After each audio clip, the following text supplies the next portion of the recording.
Hello everyone, welcome to Preeti lifestyle. তোমরা সবাই কেমন আছো? আশা করছি ভালো আছো, আমিও ভালো আছি। তো আজকে আবার একটা নতুন রেসিপি নিয়ে চলে আসলাম তোমাদের কাছে।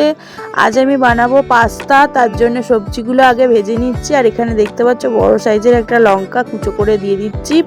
আর সবজিতে আমার আছে ফুলকপি, গাজর, বিনস, আলু, পেঁয়াজ, কাঁচা লঙ্কা, টমেটো, মানে যাবতীয় যত সবজি ছিল সব দিয়ে দিয়েছি। আর এখানে দেখো পাস্তাটা সিদ্ধ করে নিয়েছি। পাস্তাটা একদম ঝুরঝুরে হয়ে গেছে, ভালো সিদ্ধ হয়েছে। এদিকে সবজিগুলোও কিন্তু আমার ভাজা হয়ে গেছে।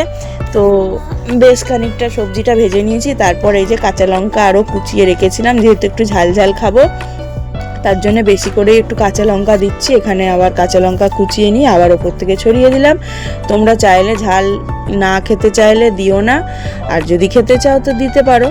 তো আমার এদিকে পাস্তাটা সিদ্ধ করার রয়েছে, আমি যতটা পারলাম কাঁচা লঙ্কা ছড়িয়ে দিলাম উপর থেকে।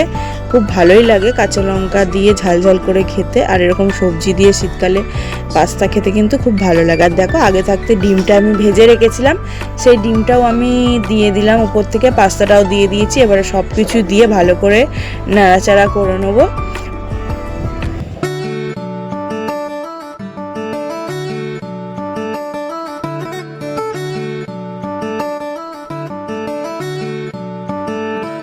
অনেকক্ষণ ধরে ভালো করে নাড়াচাড়া করে নিয়েছি। এবারে আমি এটা দিয়ে দিচ্ছি পাস্তা মশলা। পাস্তা মশলা দিয়ে খেতে ভালো লাগে, তোমরা চাইলে দিতেও পারো, নাও দিতে পারো, এমনিও ভালো লাগবে।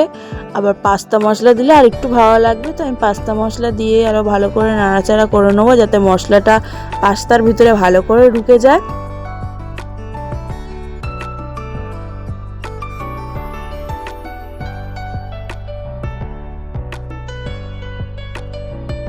বন্ধুরা আমার কিন্তু পাস্তাটা হয়ে গেছে, এবার আমি নামিয়ে নেব। আর তোমরা কারা কারা এরকম পাস্তা খেতে ভালোবাসো অবশ্যই কমেন্ট করে জানিও। আমার ভিডিওটা ভালো লাগলে একটা লাইক কমেন্ট করে দিও। আরও ভালো ভালো ভিডিও দেখার জন্য চ্যানেলটাকে সাবস্ক্রাইব করে দিও। চলো বন্ধুরা, নেক্সট ভিডিওতে দেখা হবে। টাটা।